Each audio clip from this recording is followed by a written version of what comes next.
A man is walking across a landscape burned deep red. Beneath his feet, heat rises from cracks crusted with sulfur. Just a few feet away, pools of impossibly blue water bubble from the ground. This is the Danakil Depression, a land lying far below sea level, where extreme heat, relentless dryness, and geological activity have created one of the harshest environments on Earth. From above, Danakil looks like another planet. But standing here, that beauty quickly begins to feel like a warning. And the hardest thing to understand isn't how extreme Danakil is. It's that in a place that seems almost impossible for life, but people still live here. They work. They cross the desert. And every single day, they have to find a way to survive in an environment that gives almost nothing easily. So what is it about Danakil that makes it one of the harshest places on Earth that people still call home? You can stand beside a pool of water and still feel your throat completely dry. This is Danakil in Dalal. Water rises through the salt flats, forming small pools of brilliant blue, yellow, and orange. But many of these waters are extremely salty and highly acidic. The water is right in front of you, but you can't drink it. And that's when the heat of Danakil becomes an even bigger problem. Because across this almost treeless landscape, your body keeps losing water. People need water. Livestock need water too, but the pools right in front of them can't help them survive. To keep living here, they have to find an entirely different source. And across a vast, dry landscape, where every journey becomes harder under the extreme heat. Where does their drinking water come from? And how far do they have to go to get it? In Afar, sometimes finding water means carrying more than a container. It means moving the entire herd. For many pastoral communities across the Afar region, water and grazing land determine where livestock can survive. When water and pasture begin to disappear, staying is no longer an option. They have to move their animals to other areas, searching for whatever water and food remain. So movement here isn't simply about getting from one place to another.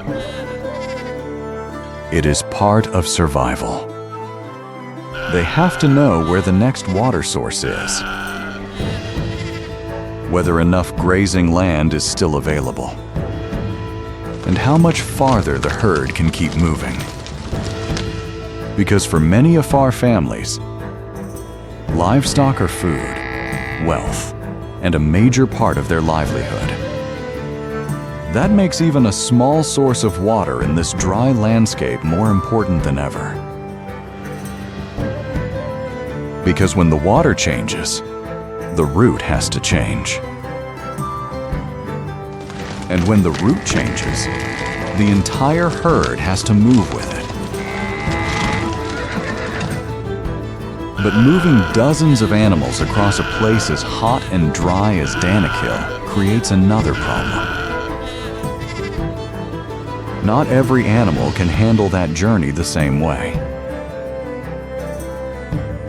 But one of them seems almost built for it. The camel.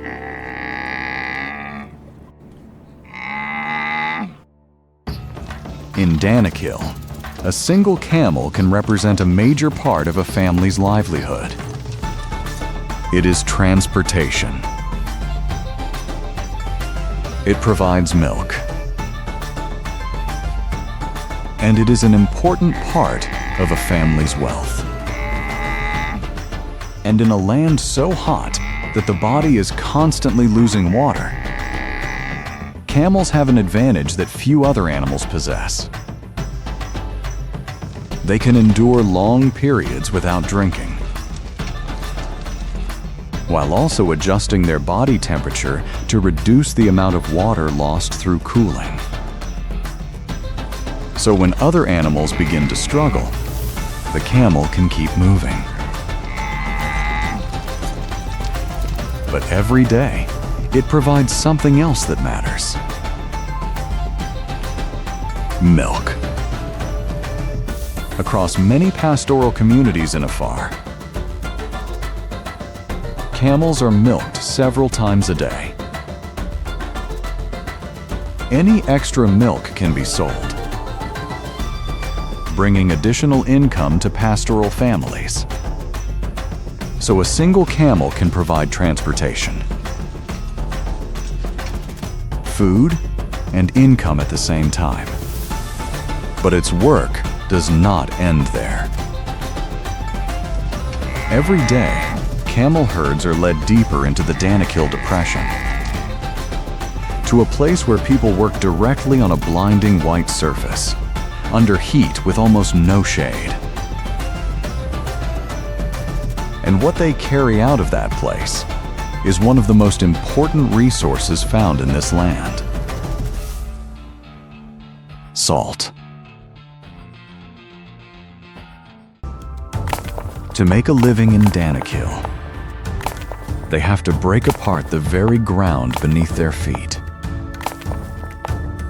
Across the vast salt flats of Afar, workers use hand tools to separate the hard layer of salt from the surface, one slab at a time. Then each piece is shaped into smaller blocks so it can be transported. The work depends almost entirely on human strength. No machinery, no shade, just simple tools and hours of labor on a blinding white surface. The salt blocks are then loaded onto camels and donkeys and carried out of the depression. But getting a block of salt out of the ground is already difficult. Getting it out of Danakil is even harder, because the caravans have to cross the same landscape that made the work so brutal in the first place. Extreme heat, long distances, and almost no shade along the way. Every block of salt that leaves the depression comes at a cost: human strength, animal strength, and hours of travel under the heat. But even that is not the greatest limit, because there is one thing neither the workers nor the camels can overcome: the human body. And in Danakil, time has a price too. Start a few hours late, and the heat can take away an entire day of work. That's why many salt workers set out at first light. They take advantage of the early hours, before the temperature reaches its most extreme. Because just a few hours later, the higher the sun climbs, the hotter the ground becomes. The air gets drier. The body begins losing water faster, and every hour of work becomes more costly. They don't have the entire day to work. They only have a short window before the heat forces them to stop. So the work has to be done while their bodies still have the strength. When the temperature becomes too intense, they find shade, drink water, and rest. When conditions allow, they continue. But once the body crosses its limit, a worker can collapse right in the middle of the salt flats. How do you get them out of here? A person can collapse in Danakil, while the nearest place that can help them is still far away. And that is the real problem. In these remote mining areas, if someone can no longer keep moving, the first step is getting them out of the place where they were working. Across rough ground, under the heat, and back to somewhere a vehicle can reach. Because medical services are not sitting beside the salt fields. Across scattered pastoral communities in the Afar region, mobile health teams are used to bring care into areas that are difficult to reach. Getting someone out of the mining area is only the first step. Danakil is not a place that can be easily reached from the outside. The roads are long. The terrain is harsh. And many areas lie far from routes that vehicles can actually use. From the surface, Danakil can look completely still. But beneath it, the earth has never really stopped moving. Beneath the feet of the Afar people, this is more than just a desert. They are standing on land that is still being pulled apart. The Afar region lies where three major rift systems meet. Here, the Earth's crust is slowly separating, allowing magma to rise closer to the surface. That is why Danakil is filled with cracks, volcanoes, and geothermal systems that are still active today. Hot water rises from underground. Gas escapes through small fractures. Sulfur and minerals stain the ground yellow, orange, and red. But the activity beneath Danakil does more than create a strange landscape. It can still change this land. In late 2025, a massive column of ash suddenly rose from northern Afar. Haley Gubai had erupted. Ash and volcanic gases were thrown high into the air, spreading with the wind. A landscape can remain quiet for years, then change in just a few hours. But volcanoes are not the most constant threat here.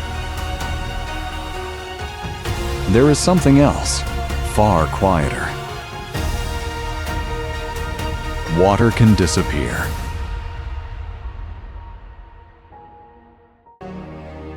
In Afar, a drought does more than dry up the water. It can pull an entire family's livelihood with it. When the rains do not come, water sources begin to shrink. Pasture dries out, and livestock have to be moved farther away in search of food and water. Long droughts in Afar have caused severe shortages of water and grazing land, reducing livestock numbers, and seriously affecting the income of families that depend on them. And when the herd has to move farther, the herders have to change too. They search for new water sources,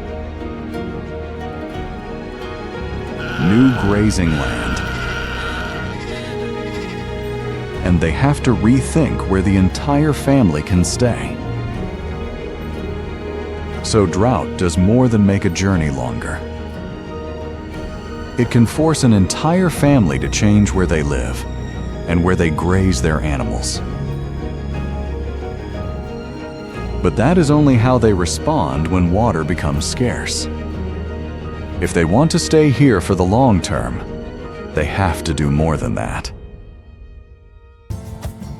In Afar, finding water does not mean you can stay. Because water may keep people in one place, but it cannot feed an entire herd. Across Afar, shallow wells are being restored to give pastoral communities more reliable access to water in dry areas. The livestock can stay longer, but they still need food. And when the pasture dries out, even water nearby cannot keep the herd in place. That is why programs across Ethiopia's lowlands focus on more than water alone.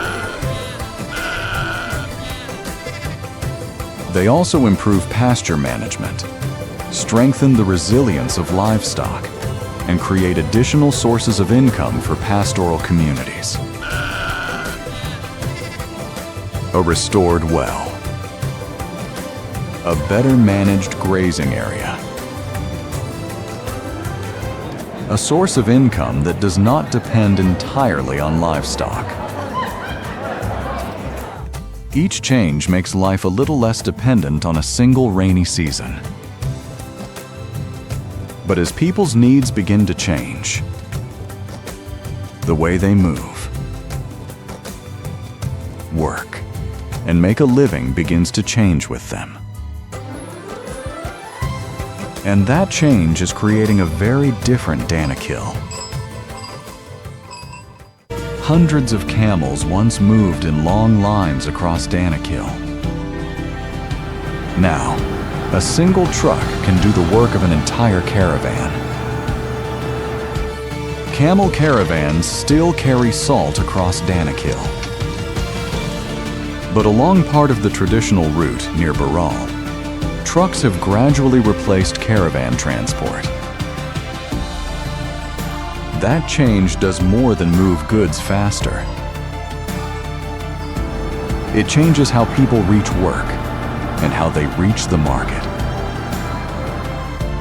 Trucks can carry more.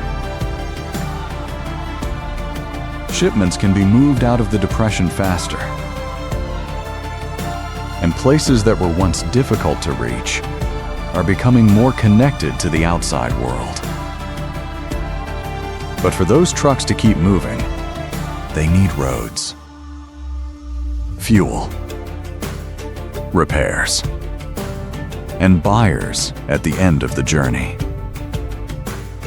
So when transportation changes, the economy around it begins to change too. Trade has more room to grow. New ways of making a living appear alongside herding and salt mining. At the same time, people who once depended on camel transport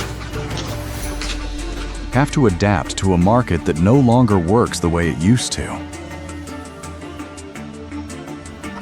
Camels are still here. Salt is still here. But the road carrying them out of Danakil has changed. And when the road changes, the way people make a living here changes with it. Trucks have brought Danakil closer to the outside world. But from that point on, Danakil also began to need the outside world more. Food, fuel, spare parts, and many other goods now move into this region. Salt and local products can also be carried out, reaching markets much farther away. But the more that moves along these roads, the more life here depends on those roads continuing to work. If the flow of goods is interrupted, things that once seemed far removed from Danakil can quickly become a problem right here. And that is the price of connection. Danakil now has more things to use, more places to trade, and more ways to make a living. But at the same time, it also has more things that, once missing, can make life here immediately harder. The more connected Danakil becomes to the outside world, the less it can ever be completely separated from it. From a distance, Danakil looks like a place that was never meant for people. Drinking water is scarce. There is almost no shade. And there are no vast fields of farmland. But if you stay long enough, you begin to realize that the strangest thing here is not the landscape. It is that people are still living in the middle of it. The man keeps walking across the red ground. Ahead of him are the same heat, the same salt, and the same cracks stretching across the earth. Danakil has not become easier to live in, and it never promised that it would. But day after day, people keep moving forward. Maybe that is what Danakil is really telling us. Not that people can conquer the harshest places on Earth, but that sometimes survival does not mean changing the land. It means constantly changing the way we live with it. Thank you for staying with us until the end of this journey. If you want to keep exploring some of the harshest places on Earth that people still call home, subscribe to the channel so you do not miss the journeys ahead. See you on the next journey.